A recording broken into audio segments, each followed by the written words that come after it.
Hi folks, this is Glenn Callahan from Alight Coaching, and I want to touch on a common challenge that my coaching clients face. How do I maintain authenticity in a difficult conversation without triggering or alienating the other person? So let's explore with an example. Someone close to you has acted in a way which is inappropriate, which is objectively wrong, and you are frustrated, disappointed, angry. You want to make that person know exactly how you felt, exactly how their actions affected you and impacted you, so that they can understand your perspective, hopefully learn from it, and do better next time. That's your goal of having this conversation. And it's going to be a difficult one. You want to be authentic.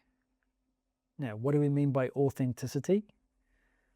Let's start with a first approximation of a definition and see how far it gets us. Authenticity is being who you are. And so when you're in that conversation, you are angry. You are offended. You genuinely believe that that person's in the wrong and that their behavior needs to be modified.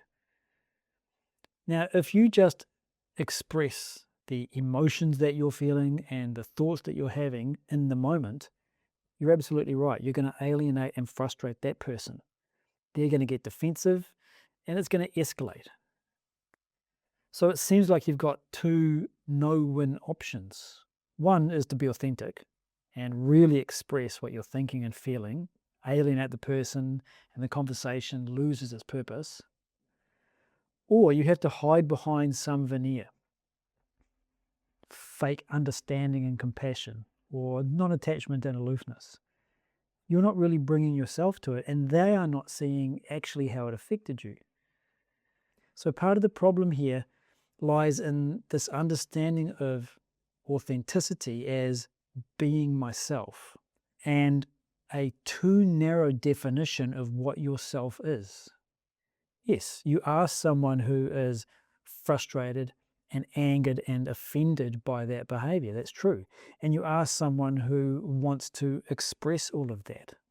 But that's not all you are. The scope of your personality is much wider and much deeper than that. The problem is that because we have been triggered ourselves, we are involved in just that narrow band of our personality, and we forget that we've got so much more to work with. It's a bit like being in road rage.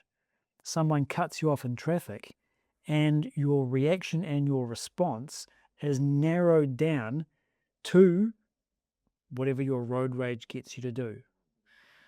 Afterwards, when you regret the actions that you've taken, you realize there's plenty of things I could have done, but I just forgot those in the moment. You lost your objectivity and you were involved. If you want to look at a video describing this distinction between objectivity and involvement, there's a link in the description. So then how do you manage this kind of situation? Retaining your authenticity without alienating the other person. Let's look at what your personality comprises. In part, it's made up of your values. Now, what are your values? These are your beliefs around what is worth pursuing in life. They help you to evaluate your environment and orient you towards particular outcomes. If I value wealth, then it means I'll pursue it. If I value connection and family, I'll pursue that. Now, you have what you might call your current values. These are the things that you are actually pursuing in life. And you can figure out what your values are by just looking at where you spend your time, your attention, and your resources. That'll tell you what your values are. But you also have your aspirational values. Values that you do pursue, but not as much as you'd like to. You'd like to be more of that.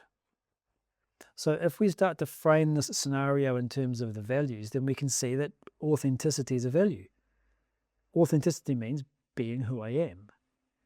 Authenticity, though, does not mean just saying whatever you think and feel in the moment. If you chase someone in your car and then bump into the back of their vehicle because they cut you off in traffic, you are saying, thinking, and doing exactly what you want in the moment. But later you will regret it. If you regret your actions, then you weren't being authentic. You were being driven by your mind. So authenticity isn't just saying and doing whatever you think and feel in the moment. It's consciously choosing that action that leaves no residue after the fact. That leaves no traces in your mind that you have to go back and tidy up afterwards. You are resolved. You feel and you know, that was the right way to approach it. That was the right thing to do. Nothing else remains. So how do you find what that action is? That action is the one that is aligned to your higher values. Those values that don't serve your ego.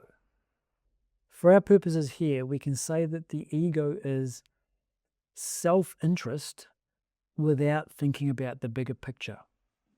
Short-term satisfaction without looking at the consequences on yourself afterwards, the people around you, or your environment. So again, there's a form of involvement here. You've collapsed your attention down only into my immediate preferences. And you're not thinking about the longer term consequences of your actions. This is one of the ways we can say the ego functions. Saying and doing just what you want in the moment without thinking about the consequences, that's ego. It might feel authentic when we're doing it. We are venting our frustration and there's a kind of relief in the moment. And what we're saying is factually accurate. But just because it's factually accurate doesn't mean that it's truthful. And again, if you want to explore this distinction between fact and truth, link in the description.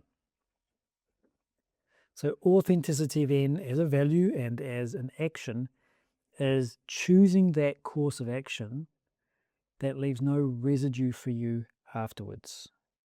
If I just vent my frustrations and my thoughts, I regret it. There's residue. If I fake it and pretend that I'm more understanding and compassionate than I am, more aloof and unaffected than I am, then I'm suppressing myself and I'll regret that later as well. I really wish I'd given him a piece of my mind. There's still the residue.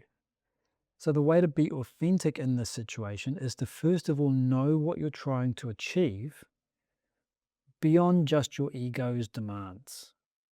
Why am I having this conversation? What do I want out of this conversation? I want him to suffer. Is that coming from your ego? Is that coming from your authentic self?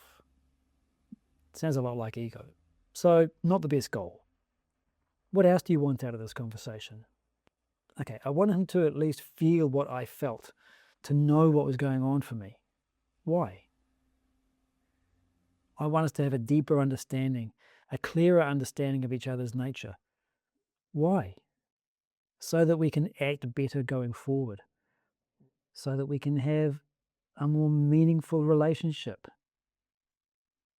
Okay, so what you're doing here is starting to move away from the ego and more towards your authentic self.